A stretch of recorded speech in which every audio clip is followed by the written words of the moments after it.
Oh man, here comes Arnie again. Check this out. What's up, Arnie? What are you doing? You made a mess in my hallway.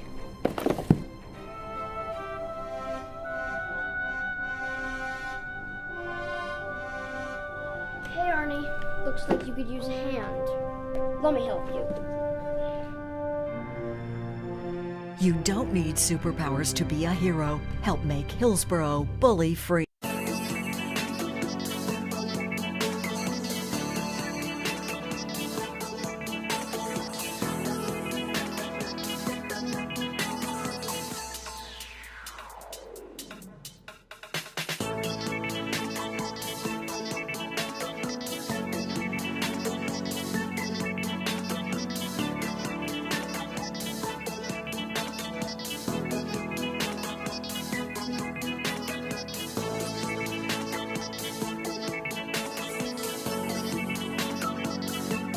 Tampa Bay is like no place else. Wait, you can't recycle the bag.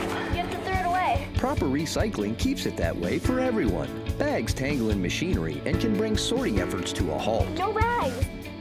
Trash the bags and keep our recycling program moving forward. No, Mom, look. No plastic bags. Do your part to keep our recycling bag-free. Trash the tanglers or return them to participating retailers. For more information, visit tampabayrecycles.org.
appears that we have no one for public comment today.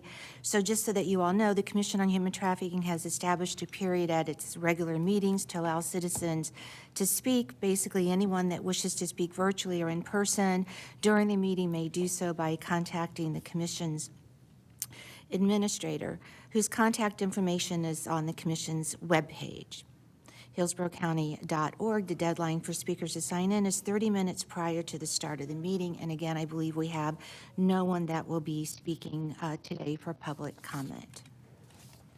So before we really dive in, two things. One, I do want to apologize. You all are a big blur to me today.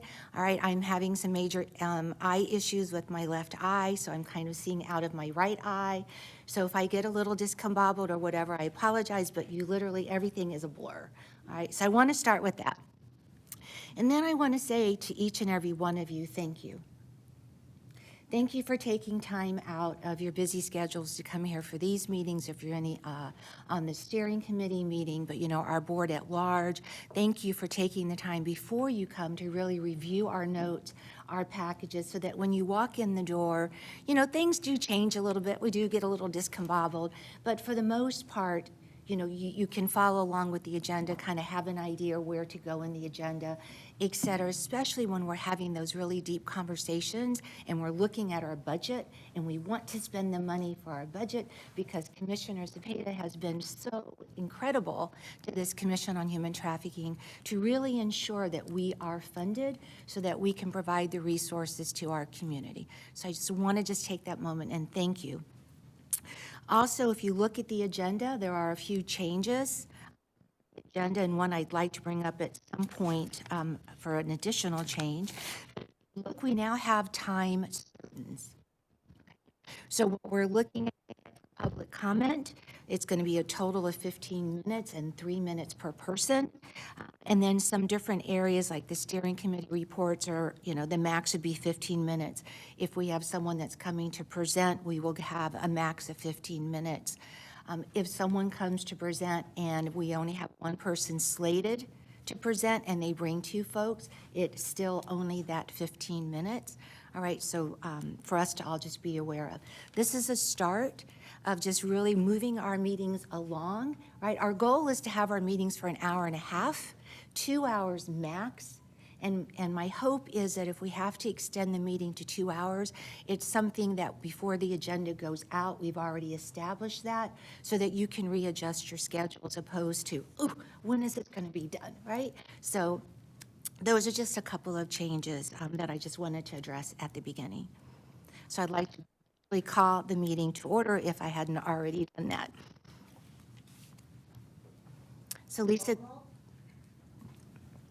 Thank you, Madam Chair. I will call the roll. Member Justice. Here. Commissioner Cepeda. Present. Misty Halsey. Here. If you notice, congratulations. Misty recently got married and has changed her name.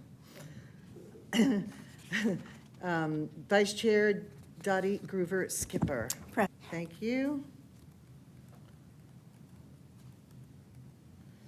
Chair Rose. Present. Thank you.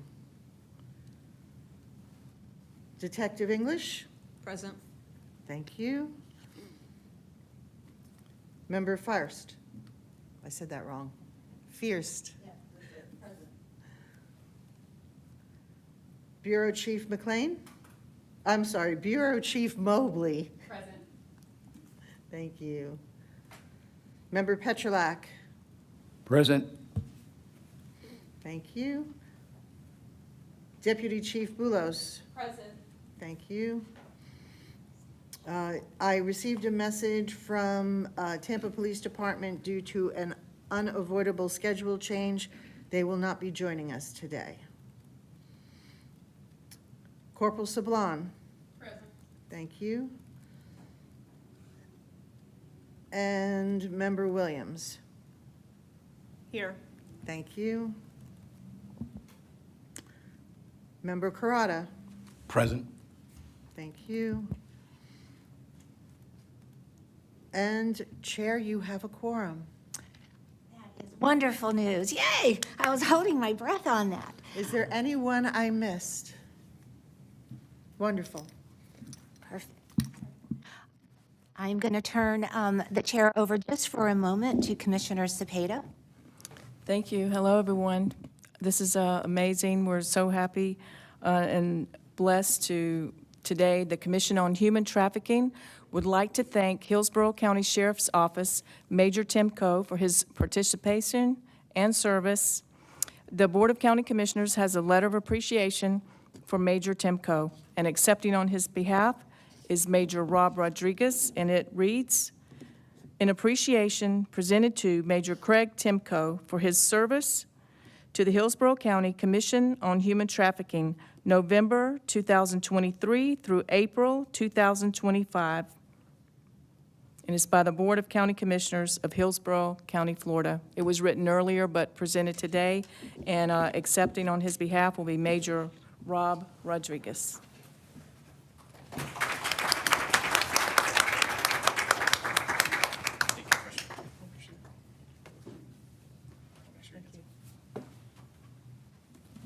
Thank you, Commissioner Cepeda. Lisa, Yes, ma'am. nominations and election of secretary. So, we have not received any nominations, but let me ask if there are any nominations from the floor, and if anyone has any questions regarding the role of the secretary, after I briefly explain. So the secretary position was previously held by Chief Judge Sabella. But knowing that he has a very busy schedule and lots of demands on his time, he graciously passed on his renomination as secretary.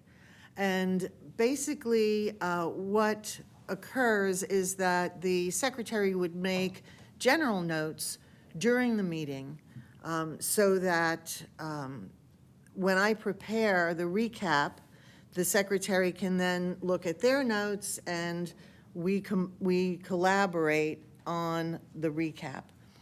Some other things that might come up is, for instance, if the chair and vice chair cannot be present at a meeting, then the secretary would be the chair for that meeting. And may I add that that is going to come up with the July meeting.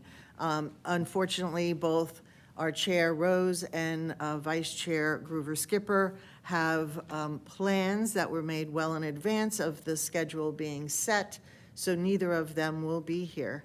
So the secretary would then chair that meeting. But it's a role that may sound intimidating, but I mean, in my humble opinion, I don't think it is. Ms. Justice, as the Chief Judge's alternate, has assisted with the preparation, and if anyone wants to have her ask or answer any questions, but we really do need a secretary, if not just for someone to be there to chair the meetings should the chair and vice chair not be present. So, would anyone like to volunteer? Or would anyone like to make a nomination to have somebody volunteer? Silence. So, okay, well, we're still going to work on this. I may make phone calls to each of you or emails to each of you to see what concerns you might have regarding being the secretary. I just want to ask what would happen like in the July meeting. I'll be out of town. Chair Rose will be out of town. So what is the next line of? Well, there isn't a written procedure. Thank you. You're welcome. If I may, Deborah Mincy, County Attorney's Office. In your bylaws, there's a position called the interim chair. And that interim chair position is voted on by the members.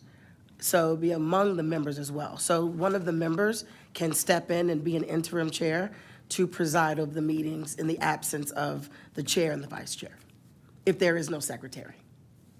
You're very welcome. Thank you for the clarification. Yes, no problem. So we would convene the meeting. The members would, members who are present, provided there's a quorum, would suggest and vote on who would be the interim chair. By protocol, I would say it would fall to Commissioner Cameron Cepeda, if she is present in the room and if she agrees to do it. No pressure. Thank you. Yes, I accept that. Thank you. All right, I'll check with your office to make sure that you're able to be here for that meeting. Thank you, Commissioner.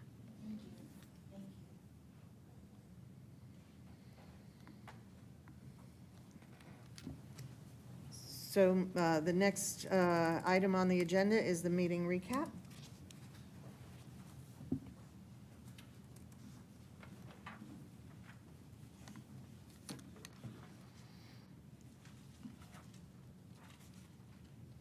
Has everyone had a chance to read and review the recap?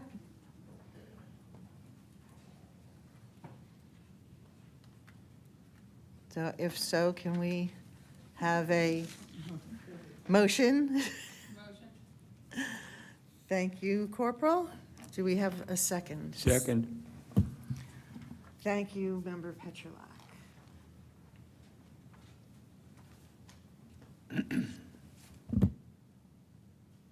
Would you like to call for a vote, Madam Chair? Yes. I'm calling for a vote for our March the 27th, 2025 COHT recap, meeting recap. Approval. All in favor, sir? All in favor? I really do apologize. I know I'm going to be a little off. So all in favor? Aye. All oppose? Approved. Could I ask another procedural question? I know I missed the last board meeting, so am I allowed to vote on the minutes since we're not here? If whoever's not here? Because some committees say no, others say yes. So yes, Okay. during a steering committee meeting, it would just be a review of the team's video, but these are on YouTube, so provided you reviewed the video and read the recap and feel that it agrees Just wanted to with make sure. what you saw, then yes. I like to follow the rules as much as possible. I appreciate that as the keeper of the rules myself. Okay. Would you like to move on to the next item on the agenda, Madam Chair? Absolutely. So we have an agency partner guest today, Roxanna Loomis from the Bureau of Advocacy and Grant Management.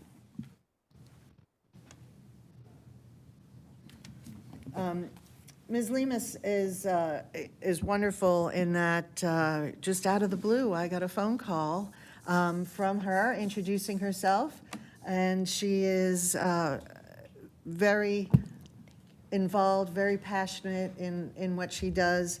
She comes to us from the office, the Division of Victim Services, Office of the Attorney General. So if you would like to share some comments and thoughts and tell us about your role. Yes, well, good afternoon. Thank you so much for allowing me to be here. And thank you for creating this space where not only are you supporting the service providers on the field, the victim advocates, but and everyone involved, but also being there and advocating for the victims as well. So a little bit about me in this position. So I've been with the AG's office since 2023, and a little bit around that time, a little beforehand, our former Attorney General Ashley Moody, she created this position, the strike team, right? And the reason why she really wanted to create this was because she's such a huge advocate for combating human trafficking. And she really wanted for everyone to work together as one to ensure that, again, we're all working collectively, efficiently, and for the victims to have services in place that are just seamless as possible. So I'm a little bit about almost 2 months into this role, so it is still learning position and it's still expanding as time goes. But one of the things is it's a little different because I'm with the Attorney General's office, but I'm housed in with FDLE. So I kind of spend part-time in each area, but it's so important because with the FDLE side of things, I assist with the like the sting operations, and those are very important because as we're assisting and seeing what the needs are, we're also saying, okay, well, if we're assisting this agency and I know that they have victim advocates, maybe I can partner up with the victim advocates and that law enforcement agency to see how we can work collaboratively. And I mean, I have to give a shout out to especially Tampa Police Department and the Sheriff's Office because their victim advocates have been absolutely amazing in being an amazing partner in all of this and the law enforcement side of things. And we're expanding. So it's also being able to just assist in any way, shape, or form. Now, with the Attorney General side of things, I assist with the statewide prosecution, with like any cases that are verified human trafficking. And so anything of the needs, and we're able to partner with amazing community partners like Sail of Freedom, who are just absolute gems. And so it's a newer position. We're still finding our way, but one of the things that, especially in this position and my leadership has really stressed to me is ensuring that we are going out as much in the community as possible, saying, hey, I'm here, whatever the needs are, let us know. What are the gaps? It's, I can visit a lot of different places and they can tell me what works, and that's great, right? We all wanna know what is working, and that's fantastic. But what also is not working, right? Because as we all know, sometimes each agency does amazing work, but we do have our limitations, right? So that's what I'm kind of here, trying to see what the gaps are, trying to see what can we do to fill in those gaps. But I'm here, I'm everywhere. But if there's anything that you all need or your team or whatever it may be, I'm here. And again, it's a fairly new position. It's still building, but I am a big believer that the only way it can grow and flourish is I already have the support of both entities, but I can't do it alone. I need each and every one of you. So thank you.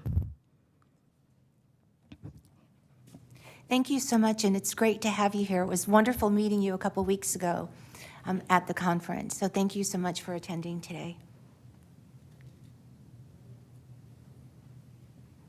So we're going to move over to our strategic plans, our goals. Yes, ma'am.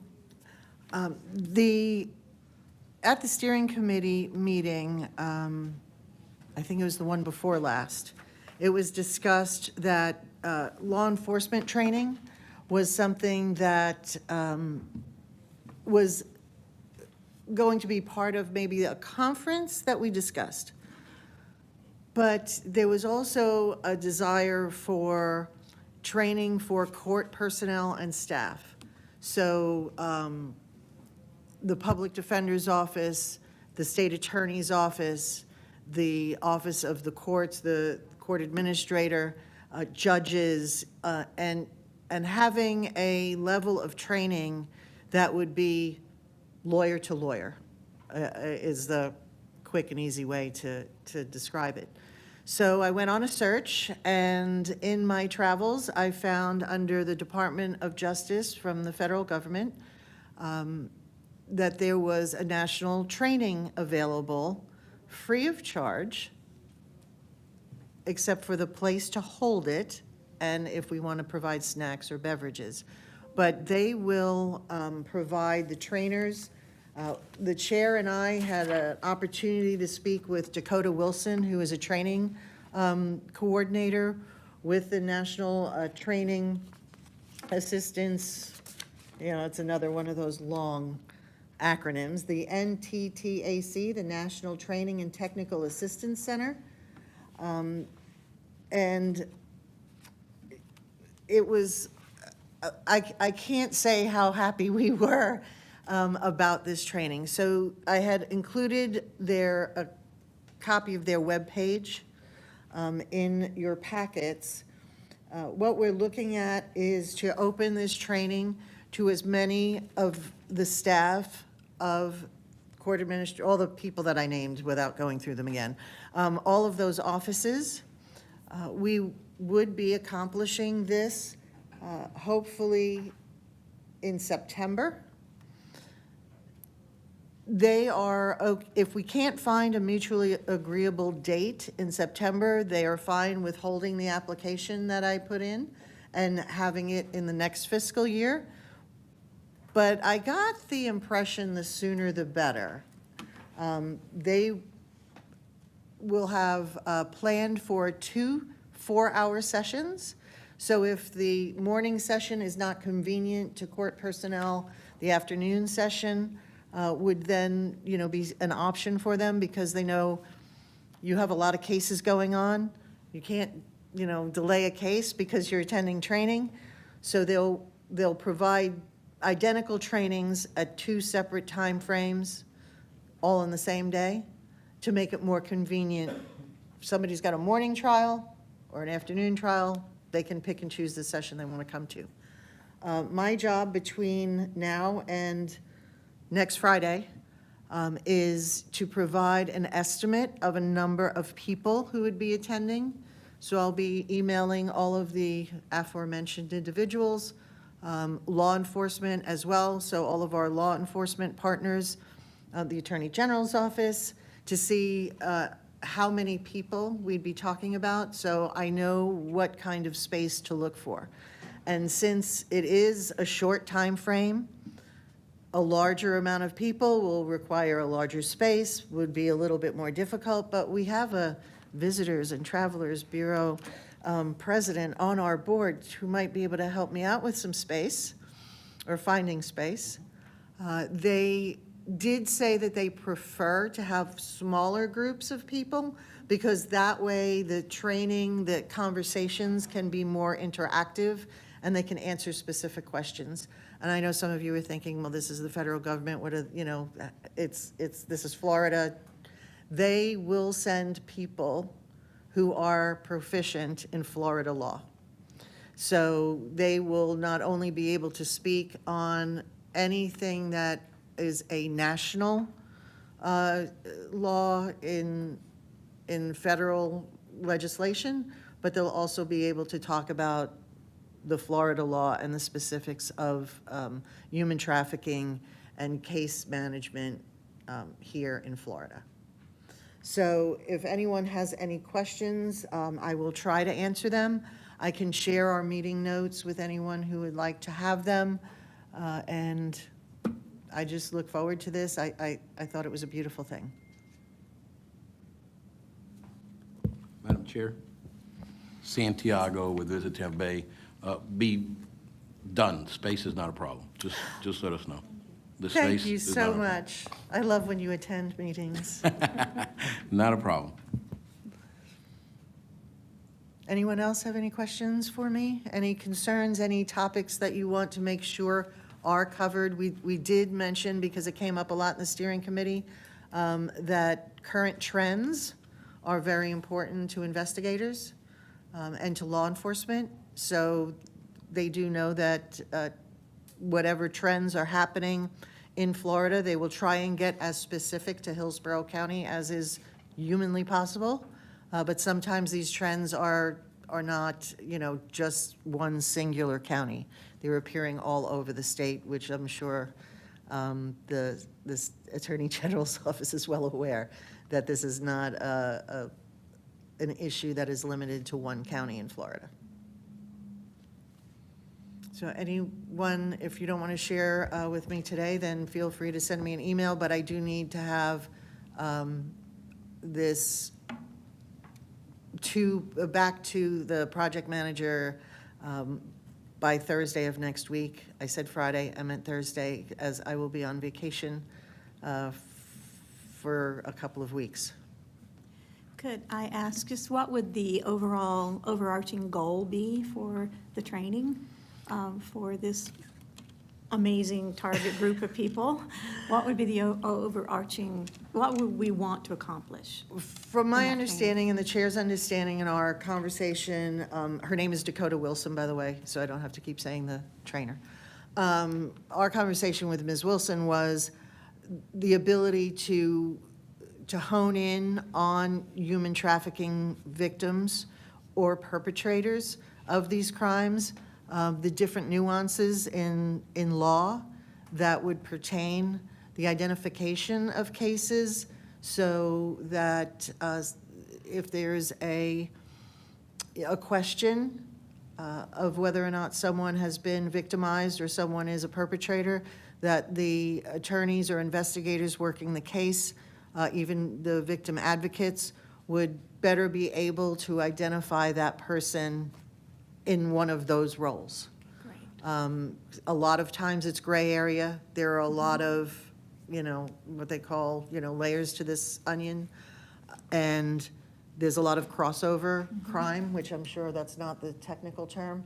But there's a lot of crimes that are committed within the human trafficking endeavor, we'll call Like the it. ancillary crimes or the masking crimes, so to speak. Masking crimes, thank you so much. And so those kinds of nuances would be discussed. I mean, I think it would be helpful. I think what we got out of some of the conversation at the steering committee meetings was that in law school, they don't teach necessarily human trafficking. So this would be helpful to have those who are interacting with human traffickers or human trafficking victims to have that extra added layer of education. Is there a survivor voice in the training? Yes, they do bring in survivors as well. Perfect. Okay. They're the true experts. Yes. Yes, and Chair Rose brought that specific question up to Ms. Wilson. Great. Sounds great. I couldn't be happier. It's free. Thank you. It was, I have to thank Mr. Parkinson for pointing me in the direction of the available trainings, which is something else that we can talk about maybe at a future meeting, is there are so many free trainings and webinars that I found on the federal government's websites that if we could have links to those on our own webpage, I think that would be very helpful. Because anyone going to the Commission on Human Trafficking webpage in Hillsborough County, if they just happen to Google it or they want information, the links will be there. They can get Human Trafficking 101.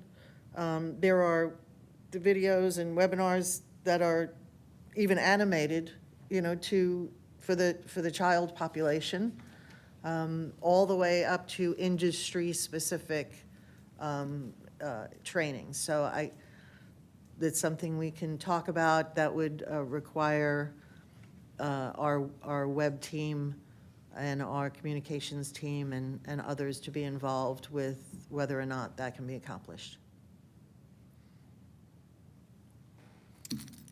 So that's what I have on that. Anybody has any questions, feel free to reach out. Anything you want specifically? Ms. Justice. Hi, thank you. You mentioned that the individual who was discussing the program elements with you, whose name I've forgotten and I apologize, she had mentioned that it would be better if the class segments were smaller in population and that maybe 2 could be offered a day.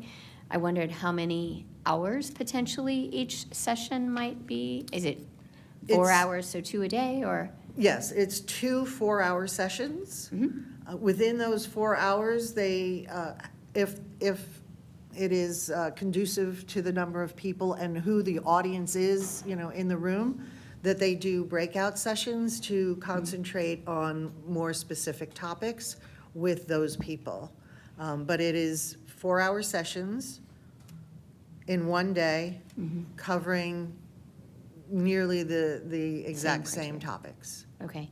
And then circling back to your reference earlier that this was a committee meeting 2 times ago when we were talking about this particular subject, one of the things that was meaningful at that time was utilizing an earmarked population of money, a pot of money that would potentially be utilized for the training purpose. And this is, as you describe it, a free event are we then tackled with pursuing a means to utilize the money? Is that a tertiary issue pertaining to So- holding this event? The training is free. Yeah.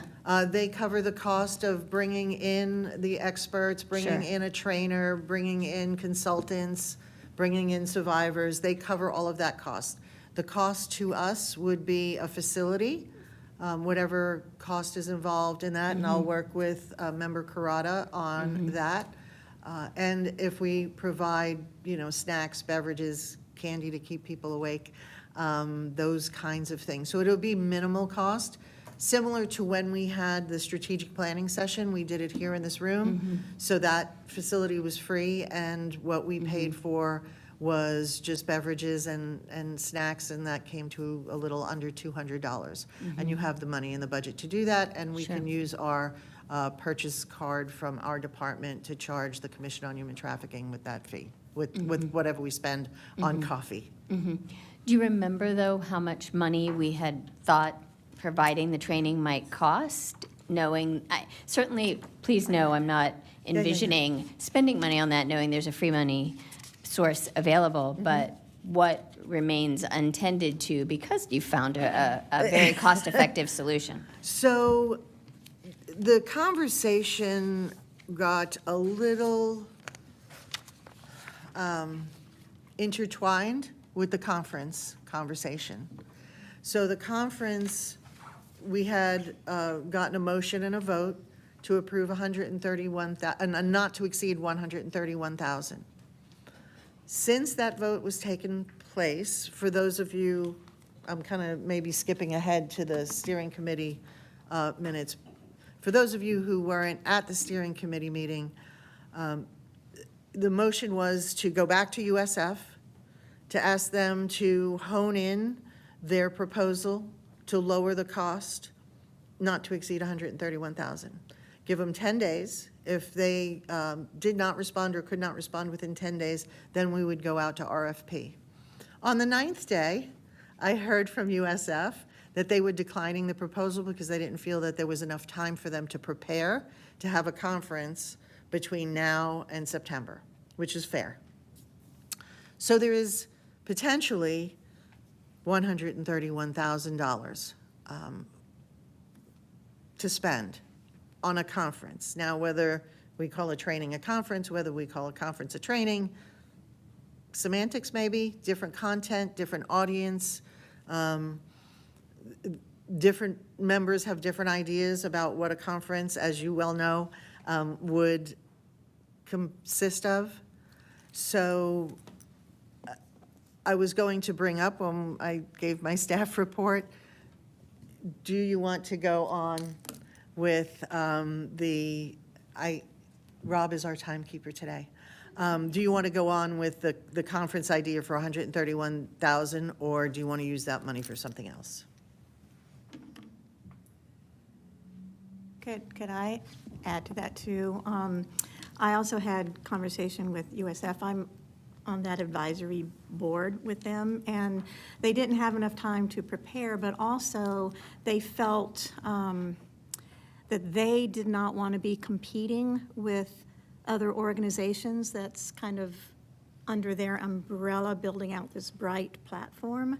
So that was one of the main reasons too. They really did not want to cause any kind of conflict in the anti-trafficking community by a perception that there was any kind of competition financially with some of their partners that that is involved with the Bright Project. So I thought that was very admirable of them as well. So I just thought it was important to bring that up because I think we all got an email. And I think that's all I'm going to say about that. Thank you for sharing that additional information about USF. That they did not mention that to me, so I'm glad that you clarified and added that context. So the next item is the steering committee report, which we just kind of touched on. And so to further answer Ms. Justice's question, In addition to $131,000, there is $1,561.22 that was left in reserve for additional emergency communications devices in case the 50 that we budgeted for is used very quickly. We could purchase some additional devices with the $1,500, which is, that was purposeful to leave that $1,500 in. All of it will need to be spent very soon.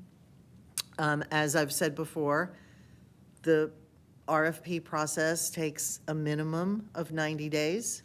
And looking at 90 days from, let's call it June 1st, that puts us in a precarious position.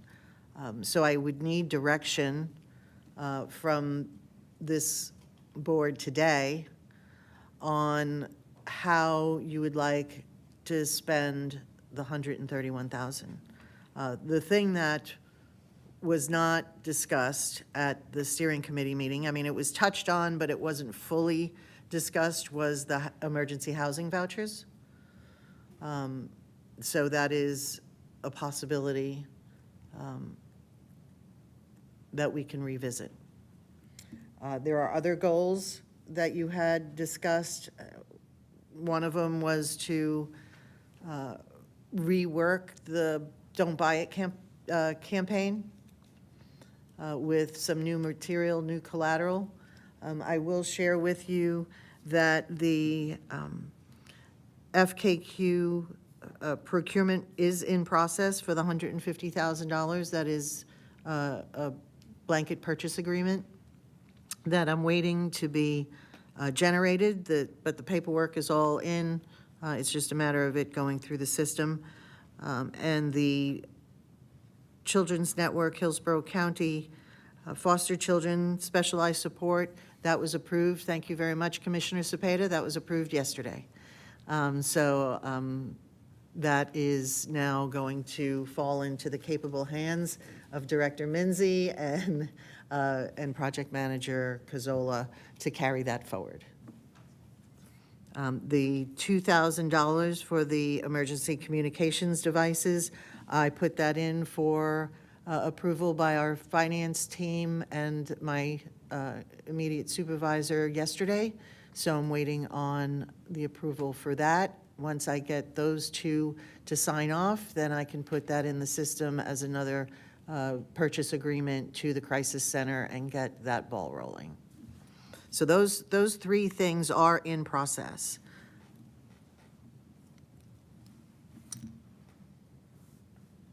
Anybody have any questions about those expenditures? Oh, Yes, ma'am. Not about the expenditures, just, I know way back, and we talked about having some kind of a community, like town hall or something along those lines, and then it kind of morphed into the law enforcement training, and so it kind of got lost in having like a community town hall, just to bring the community together to raise awareness, like an HT 101 or something along those lines, just to educate the community. So I would love to see some of those dollars go to bringing the community together. And I wouldn't imagine it would be a real big expense, maybe promotion of it, maybe some snacks, you know, working with our community partners to educate the community. I think that's the idea I had in my head a long time ago, and we started talking about conferences, just a town hall for the community on human trafficking. And that is in your strategic plan. Okay. It was included in the strategic plan. Yeah, I know we've talked about it. It wasn't one of the top 4 when we went and through a ranking of the strategic action plan, because, you know, there are pages and pages Right. of action plans. Right. So when you ranked what elements to do this fiscal year, that community conversation wasn't one of them. The training conference, which is another element of the strategic plan, was. That was actually number 4. So the first 2 were housing, and then was the victim services, was the telecommunications piece. And then the 4th one was the conference. So staff is looking for direction.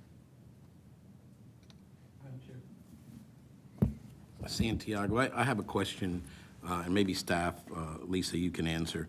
So the FKQ contract's going through procurement, that's a process, right?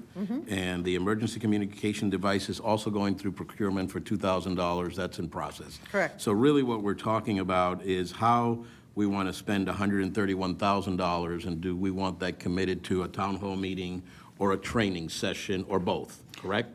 Correct, but I can tell you a town hall isn't going to cost $131,000. No, I don't think either one, especially if we're working together and we can get space at no cost and drinks, coffee, drinks, Yes, coffee, yes, sodas, beverages provided as well.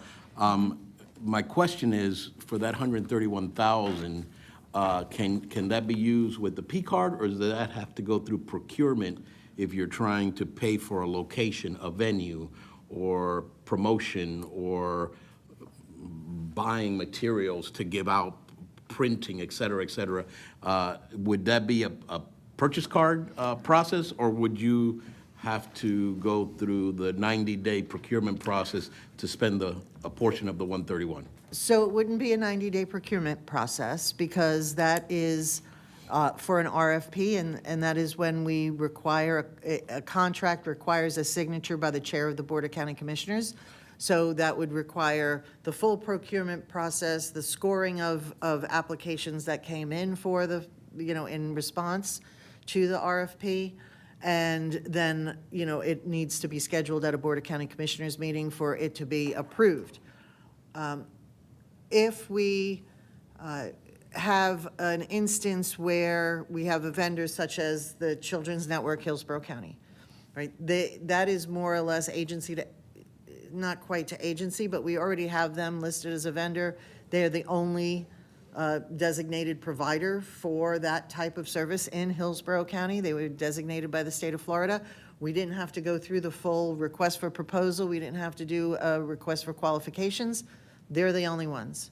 So that was not a full 90-day procurement process either, but it did have to go to the Board of County Commissioners because we did need Chair Hagan's signature on the bottom line. Some of the questions specific to what you're asking, beverages and incidental expenses would be a purchase card purchase, but anything that would have to fit the parameters for a purchase order, that would still go through a process through procurement, but it wouldn't be 90 days. The ones I've done so far, it's usually about 30, 45 days. So, Madam Chair, is it possible for staff to work on pricing out each one of those? And I'll be glad to work with you on that. Price out a town hall meeting and look at all of the aspects of that, and price out the training session. Obviously, those things can be as expensive as you want them to be, or working with us as inexpensive as you want them to be. So I think we can sit together and price out both of those, so that if we need this board to approve the expenditures, at least they have an idea that they're spending $20,000 on training or $50,000 on a town hall meeting. Those numbers aren't real, but this board would have some knowledge as to what they're approving to spend, because right now I don't know that we can say we're going to spend $131,000 on what, if that makes sense. Yes. And I pulled my notes from the prioritization, so just to make sure I wasn't misspeaking. Housing vouchers with case management services was priority number 1. Priority 1B, because housing is one category. 1B was the funding support for the foster families, which has been accomplished. Priority 2 was the training seminar for the PDs, SAOs, and court admin. priority 3 was the communications devices, and 4 was the conference. So, you know, I know that it's late in the game, but housing vouchers with case management services was your #1 priority. If there is a way to spend that $131,000 on your #1 priority, I'll find a way. But I need to know that if that doesn't work out, where to go from there. And I can certainly work with Member Kurata on pricing out those other options.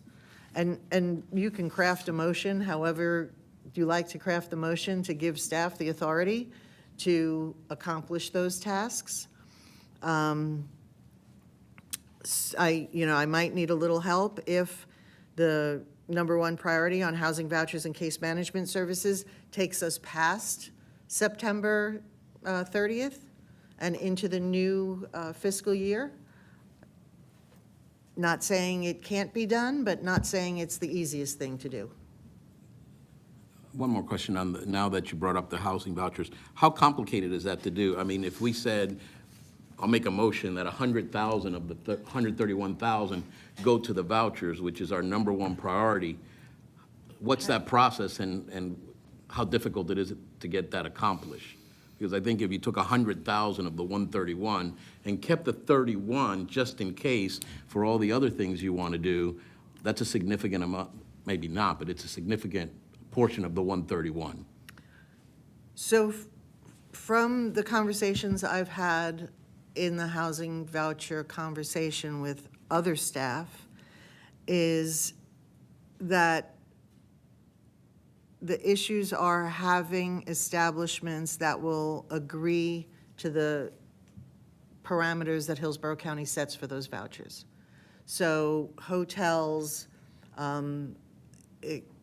any place that Hillsborough County is going to provide a voucher for has to be inspected and has to agree to the terms that Hillsborough County sets.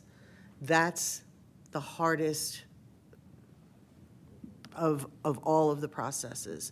Having the money, I know this sounds kind of counterintuitive. Having the money hasn't been the issue. It's getting the people who run a hotel, a timeshare, anything. Jump right in, Director Mincy.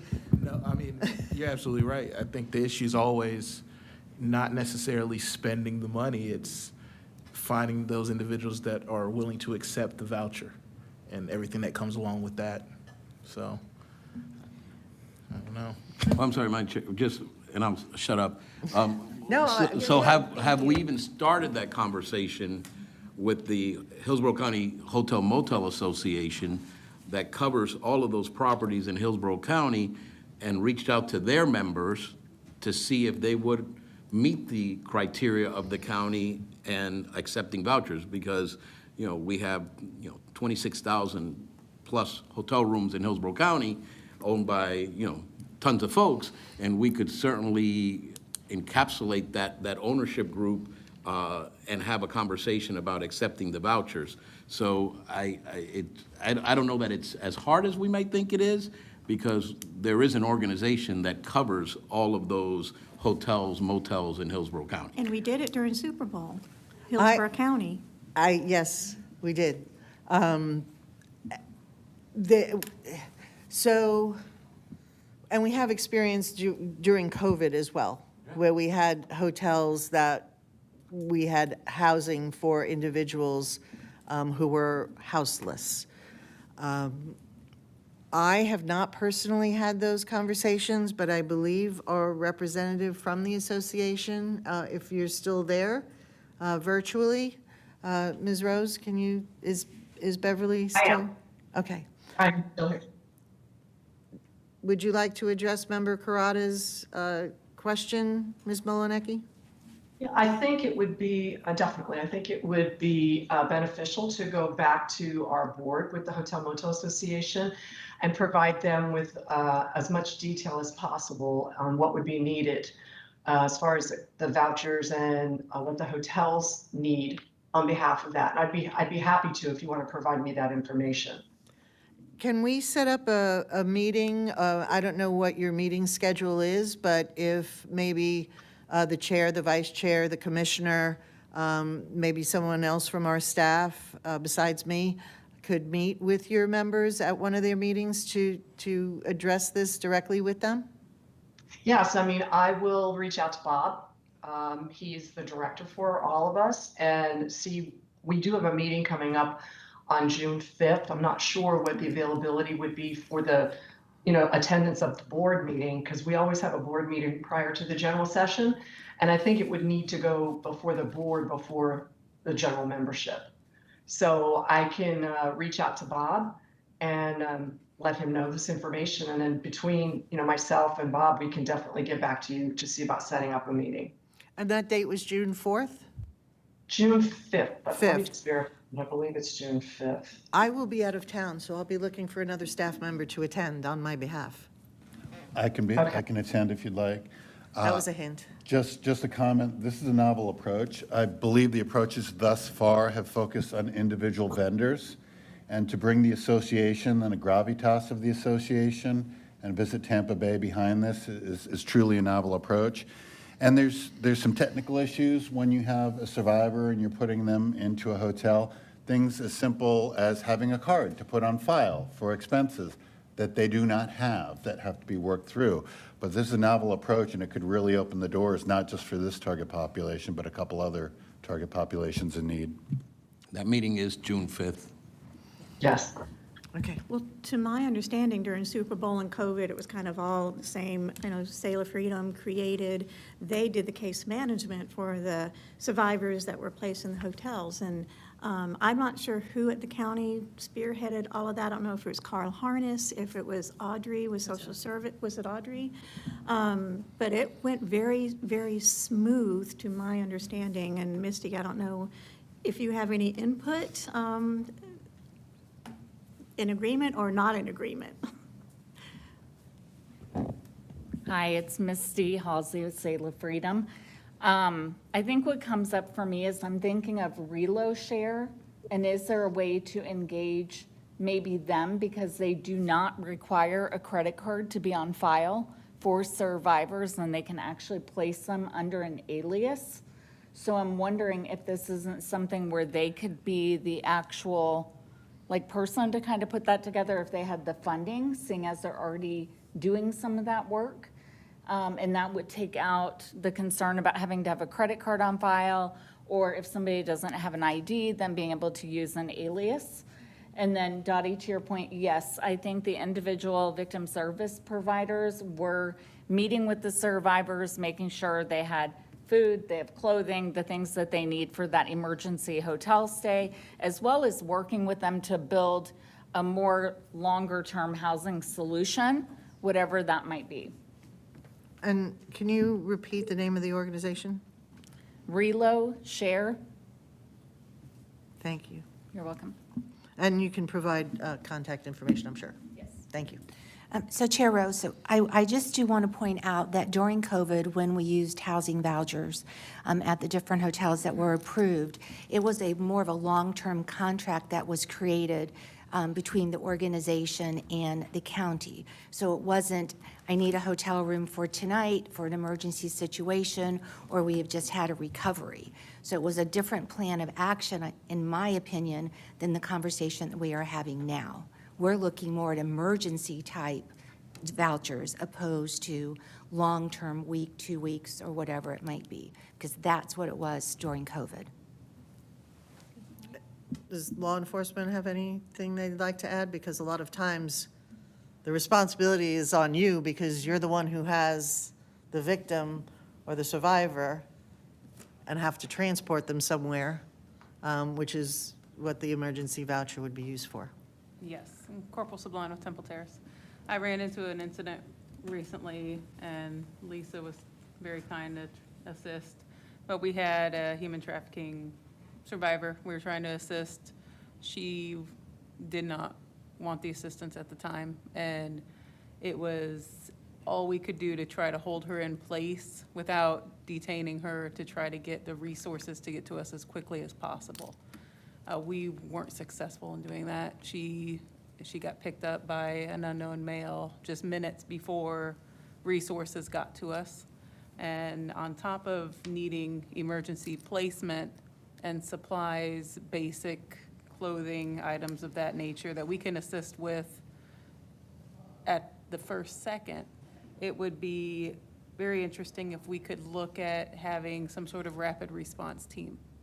Having not just the crisis center or a different organization that we're making phone calls to, and because everything takes time. Every time you're delaying us reaching certain rungs on the ladder, so to say, it would be, I think, a very beautiful thing to look at is getting a rapid response team to go out at a moment's notice dedicated solely to human trafficking versus mental health crisis or any other sort of crisis. Just focus just on getting those people to pick up those individuals and get them relocated away as quickly as possible so that we can start getting them to process through some healing and helping them to actually survive this and not circle back into it just because of a delaying us getting people to them.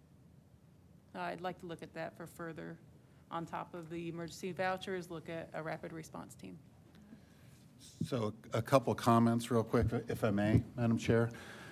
This is an issue that popped up, gosh, probably about 3 years with this group when we were looking at not only that issue, but numbers coming through the system and the discussion about a specialized court process. And we showed some examples of I think it was HTRTs, human trafficking response teams, where you would have a group led by a licensed clinical social worker and maybe a couple case managers that can respond to emergent situations like that, but also follow along with the case over time. So you wouldn't need to develop another specialized model. You would have this HTST where they can be linked to someone who's in mental health court, or linked to someone that's in drug court, or linked to just somebody in the community that was referred to resources. And it was an outstanding idea back then. It's an outstanding idea now. And that's really the crux of this. This needs to be a clinical response more than anything else, building those relationships over time. Yeah, and Corporal Sublime. On top of that, we need to have a big umbrella where we all understand who can we call, who can respond as quickly as possible.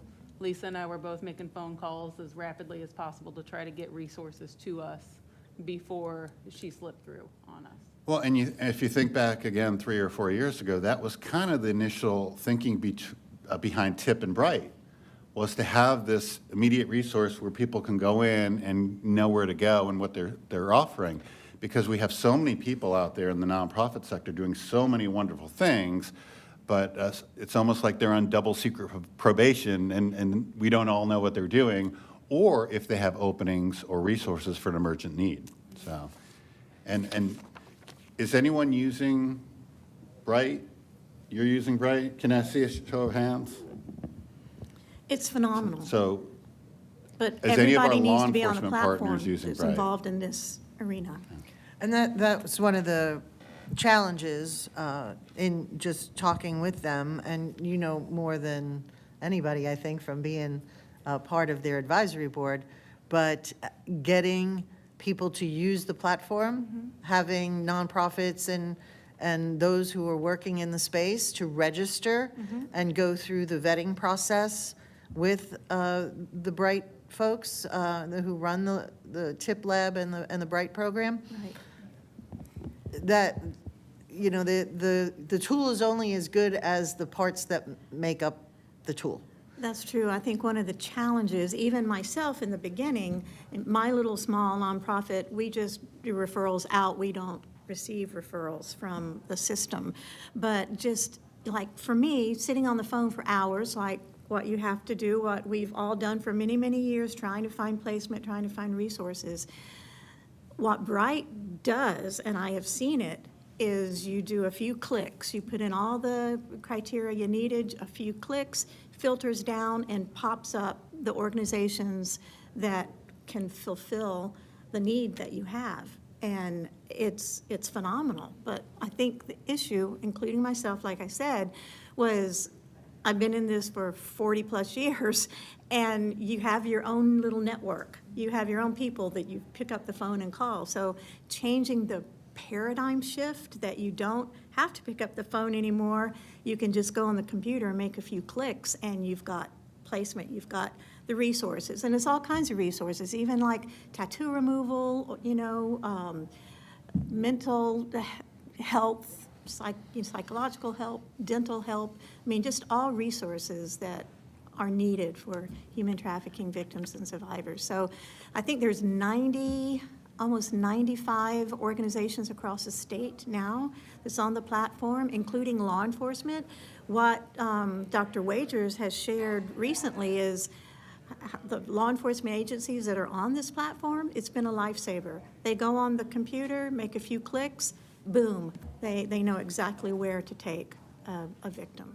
So I would encourage everyone, if you haven't connected with Bright and signed up to be vetted to be on the platform, it is a game changer already, but once every organization across the state is on this platform, it's just going to be huge. Madam Vice Chair, have you seen any outcome data from USF yet on the number of people that are accessing Bright and where they're coming from, what jurisdictions? We just had a colloquium not long ago, but I don't know any of the numbers off the top of my head, but there is... That was on April 25th. Yes, it was. So I don't know the numbers off the top of my head, but there is data, and I'm sure Dr. Wagers would be happy to share that data. And, one other thing to go back to what Corporal Sablon was talking about is having the rapid response team, and I wasn't fully engaged the way Rob was back then when this was talked about the first time, but actual real people. So Bright, might direct you to a service or an entity that can fulfill a need, but having someone to get in a vehicle and drive right to where they were, and I've got to say, of all the people I called, and I called a few, when Clara Reynolds from the Crisis Center answered the phone and I told her what we need, she's like, we don't have something like that. Let me think about it. I hung up the phone, immediately ran back. She rang me back and said, I'm sending a trans care unit with a counselor on board from our human trafficking team. They will be there momentarily. And between, where Corporal Sablon was and the Crisis Center wasn't very far away, but, that's the, on a dime thinking that, Clara Reynolds has. It's like, oh, this is a problem. Oh, let's find a solution. Let me think about it. And 5 minutes later, she has a solution, and they're on their way there. Right. And Corporal Sablon back. There's been studies where if there's an emergency taking place in, say, an apartment complex and stuff's going on, people subconsciously think somebody else is going to make the phone call. Somebody else is going to follow through on it, and nobody ever does call. If you get a case where we don't have a team that can respond to us physically, and we put the word out, hey, I have a concern, I have this issue, I need emergent placement, emergent services for us, is the same thing going to happen where somebody says, oh, I'm busy this morning, and passes it to the next? Somebody will pick it up.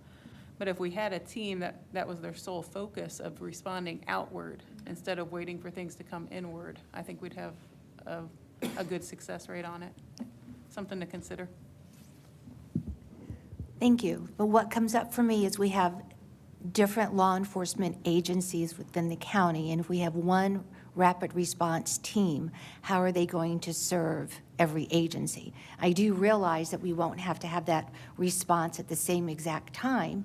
However, that's taxing one group of folks throughout the county to take care of emergency situations. What do you think that might look like? I think that would be a drive to fund it even more, to then build a greater team. You see a need, you fulfill it, that need is still having more holes it needs to fill, keep filling it. We'll expand upon it. It could become an even better thing for Hillsborough County. And just in summary, a HTRT, Human Trafficking Response Team, wouldn't be one person, it would be minimum of 3 people, because people need time off, there's double coverage, there's calls at night, et cetera. I can tell you that we have models here in Hillsborough County that are response teams.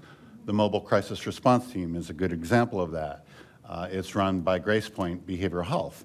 And individuals who are experiencing a Baker Act criteria that don't necessarily necessitate law enforcement call, you can call the Mobile Crisis Response Team, and a licensed clinician will actually travel to your home, to your place of employment, and do a screening and then link you to services. And if you need to be Baker Acted or Marchman Acted, they'll do that. And they'll call TransCare and have them transported too. So back to the $131,000. Well, I do just have one quick question for Corporal Sablano. While you had just mentioned that, you were helping one of the victims, and an unknown male came and picked her up. Do you offer any type of, do you offer to them to check their phones for any tracking devices in case the trafficker maybe has something in the phone tracking where they are, location? I'm sure she did. She Yeah. wasn't there where she wanted to fully accept. Yeah. And she wasn't ready. And I think there were other females, and she was of the thought of, I need to get going or something's going to happen to Okay. them. Is that something they usually do, check for tracking devices, or offer that? We offer it. Yes, It's okay. completely up to them. Awesome. They're not detained. They can walk away anytime. Awesome. But we give as much hope and resources as possible at Yeah. that time. Thank you. As I was saying, back to the $131,000, I do need direction because there is a lot of need. And I don't want the process to hold up the distribution for that need. I just need direction from the commission on where to go from here. So it could be, something that is a motion that is crafted that is general in nature. Because ultimately, whatever you ask me to do either has to go through a process where it's an administrative approval, where the powers to approve projects or processes or expenditures falls to the administration. The Board of County Commissioners has given the county administrator and the procurement director the ability to carry out those directives.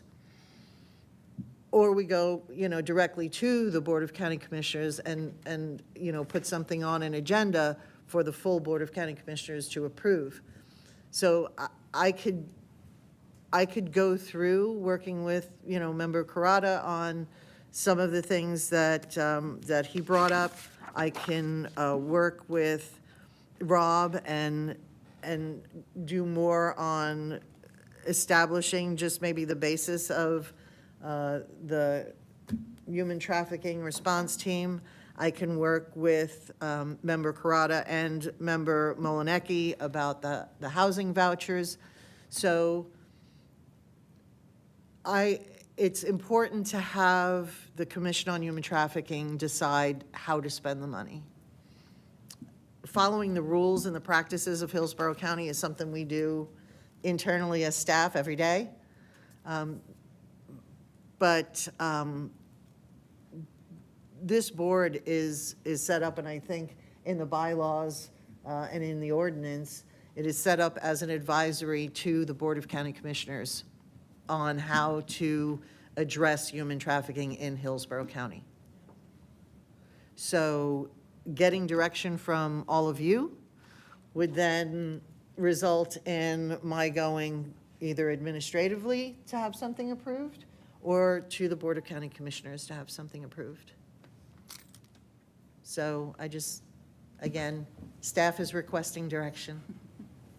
I know that we previously spoke about RFPs, so that whatever we decide to do, whether it's a rapid response team, it's emergency housing vouchers, it's long-term housing vouchers, whatever it might be, to actually put together an RFP. However, we know that doing that even right now, we're still in a time crunch. So here is my question. My question is, Grace Point. Grace Point is already within the system. It would not really require any additional paperwork, approval, et cetera. Oh, no, it does. And I'm sorry to interrupt, but Okay. I don't want anyone to get the idea that granting funding to a nonprofit doesn't require any paperwork. Well, what I meant was that they have already received funding through the county, so they are an approved vendor. They are So a an vendor approved with vendor. Hillsborough County. Right. I'm so sorry, I'm sorry, I didn't mean to interrupt, but no. I have to put that on the record. Absolutely. No, perfect. Thank you. So they're an approved vendor, right? So since they are already approved vendor, what if we put together a proposal of what a rapid response team would look like? And in with that, could we provide hotel housing vouchers? Because if they're going out and doing a rapid response, more than likely there might be a recovery that might occur, and that possibility of needing someplace for that survivor, that victim, to stay that night or the next 2 or 3 nights. I see where you're going, but that would require a competitive bid, because the crisis center also could serve and did that day as a human trafficking rapid response team. So a non-competitive agreement is what you're talking about. And to request a non-competitive, that organization has to offer a unique service. And the services you mentioned are not unique to Grace Point. There are others that offer housing on an emergency basis. There are others that offer counseling services on an emergency basis. So that would have to be a competitive process. And something else for consideration, if you build something as important as an HTRT, and you fund it this year, you need to think about sustainability next year and the year after that, and so on and so forth. Yeah, it's not going to be inexpensive, no. No, I would it's like not going to to- be inexpensive, you're right. Yeah, I would like to make a motion then with Santiago's ideas of earmarking $100,000 for emergency vouchers, as well as food, clothing, toiletries. Those things add up rapidly. They're not going to relocate if they don't have the basics that they need. As we work towards the goal of getting the nonprofits notified, they are in a position where they can have some stability and some basic needs that are met while we bring in those teams with the forward-facing goal of working on a rapid response team for hopefully the next years to come, but that's going to be a considerable cost. A vehicle alone is going to be hundreds of thousands of dollars built out. So I would like to go with the motion with his idea. Well, Second. I would say. okay, second for discussion, great. Who was that? Thank you, whoever, Commissioner. Thank you. And just further discussion on that was that when Member Corrado was speaking, he also included the pricing out of a town hall and pricing out of whatever support is needed for that legal For the other training. 31,000, in case funding is needed for that, they're placeholders, right? So we're doing a placeholder of 100,000 Yes. for all of those rapid response needs, and then we're going to set aside the $31,000 for the town hall meeting and/or a conference, a training session, whatever the case might be. So at least you have some direction on pricing these things out and spending the 131,000. And I also like the idea of, if we're going to have this stable funding, that we look at interacting with one of those agencies, whether it's competitive or not, you put it out there, and hiring one of those agencies to provide this rapid response situation when law enforcement is dealing with victims or survivors, and they know who to call, and they take care of everything. They take care of all those needs. I am so glad you brought that up, because what had been on the agenda at the last steering committee meeting, and it wasn't specifically, I was going to bring it up during my staff report, was you have to start thinking about fiscal year '26, because as the commissioner well knows, they are, probably eyeball deep in the budget process.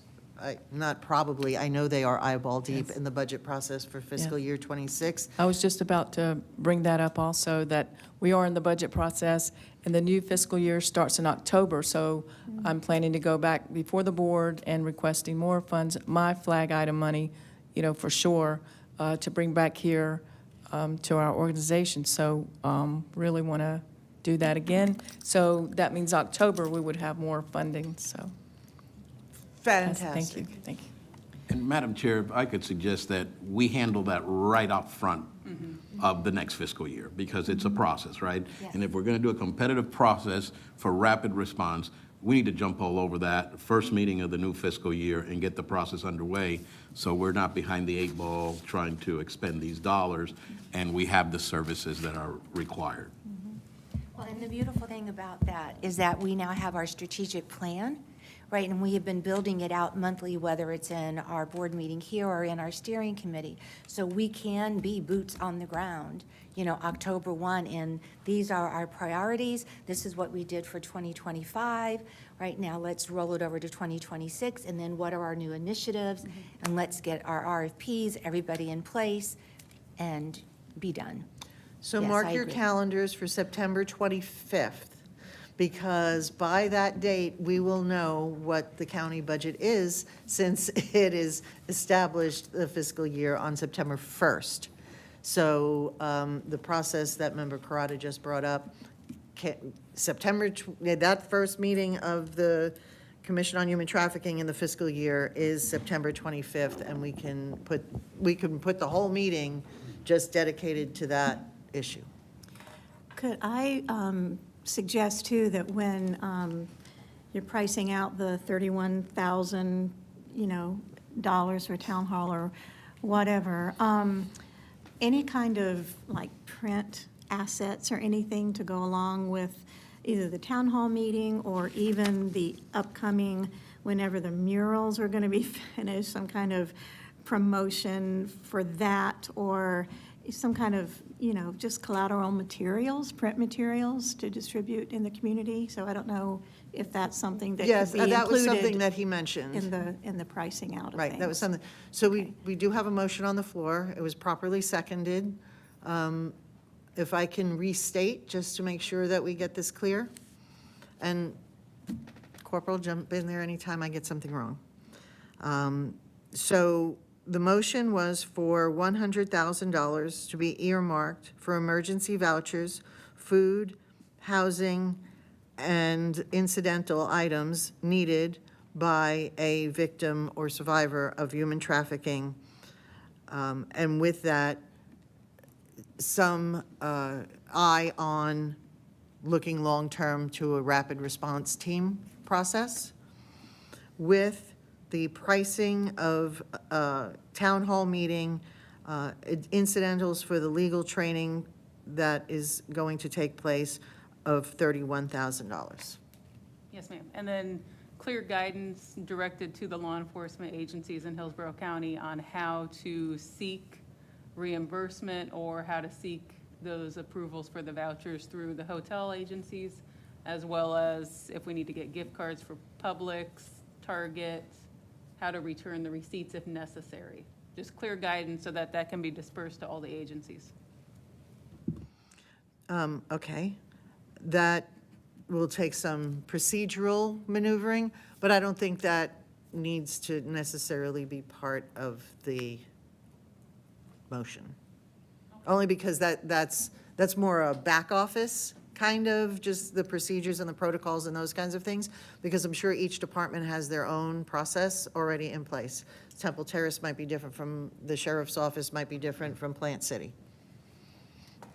And I'm hoping that we still have a quorum. 1, 2, 3, 4, 5, 6, 7, 8, 9. You do. I just noticed that a few members had left, and I didn't catch that. All right, so motion on the floor. If I have that stated correctly, properly seconded If no one has any other discussion, you can call for the vote.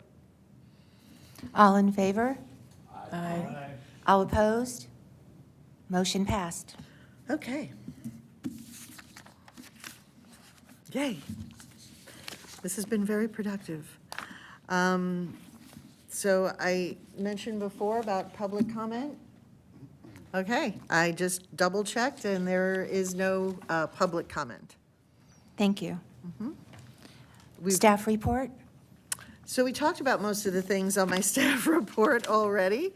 The strategic plan, again, we did have the addition at the steering committee meeting to add the training for the legal profession as a more well thought out action.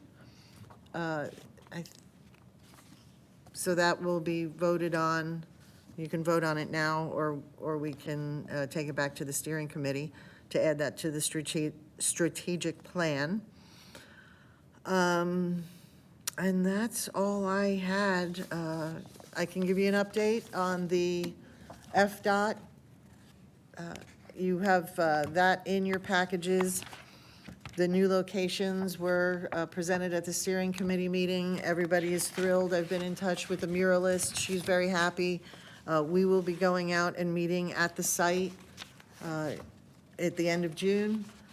So that's a go. I will have to bring a maintenance agreement to the Board of County Commissioners before work can begin. It still has to go through the formal process because it'll be a different process from before, but there's still an FDOT formal process that we have to go through. But it seems like we are making progress. So that's good news. And it was brought up, skipping ahead to old business.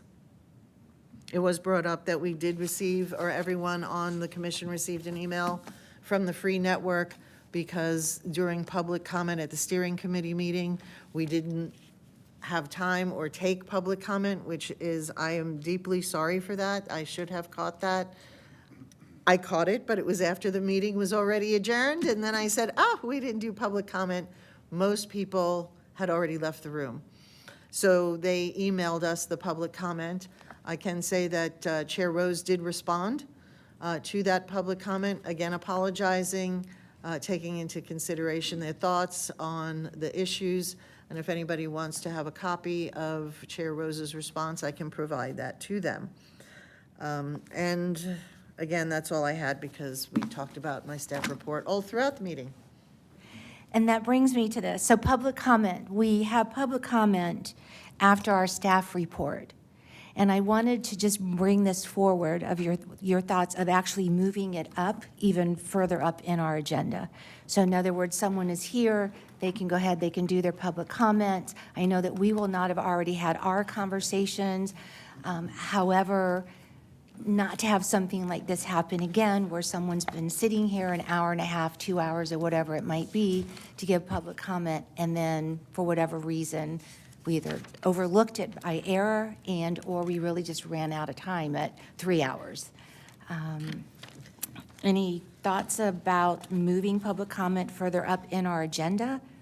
And I'm not sure if that's a motion item or not, so I apologize for that, Lisa. It doesn't have to be a motion. Okay. The chair sets the agenda, so if you'd like to move it up, we can move it up to the top of the agenda. Well, I would like to move it up, but I wanted buy-in from everyone else. I didn't want it to be just my decision. That's very gracious of you. Yes. I think it's a great idea. I know that's how the Board of County Commissioners, they do public comment in the very beginning, so you can say what you want to say and not have to sit through the entire meeting. So I would be in favor of that. Okay. And Rob does have a legislative update, just very quickly to hear what happened with our state legislature. A couple quick comments. First off, I wanted to let everyone know, we work with the College of Behavioral and Community Sciences over at USF on quite a few projects, especially the Florida Mental Health Institute. I wanted to note that this year's annual report was heavily focused on human trafficking. I have a printed copy here, and I will send the link to the online report to staff. You can take a look in here. They have bright updates, tip updates as well in here. This is fairly unique. Typically, FMHI focuses on the intersection between behavioral health and the justice system. This is the first year that they've truly focused their annual report on human trafficking. So it's pretty unique. I would also like to note that Dottie's organization is featured in here as one of their partners. You didn't know that? Is that Dr. Kathy Moore? Yes, Kathy Moore. Yes, absolutely. So I'll make sure that you have the link to this. I think the hard copies only just recently came out. They had their annual luncheon and all that.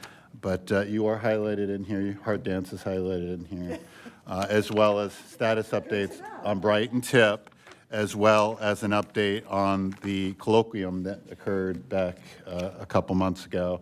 And you know that kind of tied into the training issue that I talked about as steering committee, is that we have some trainings that are occurring out there, some opportunities that are free of cost.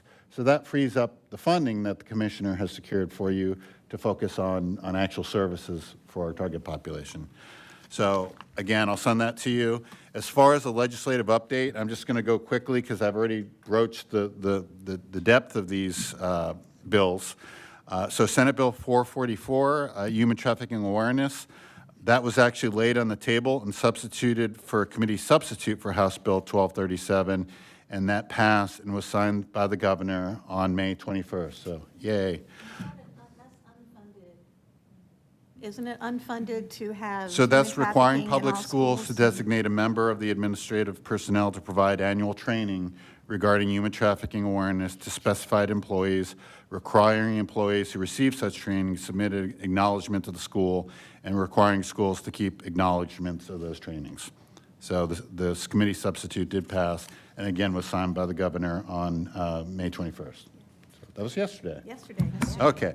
Senate Bill 1660, which was prostitution and related acts, that was actually withdrawn from consideration on May 3rd.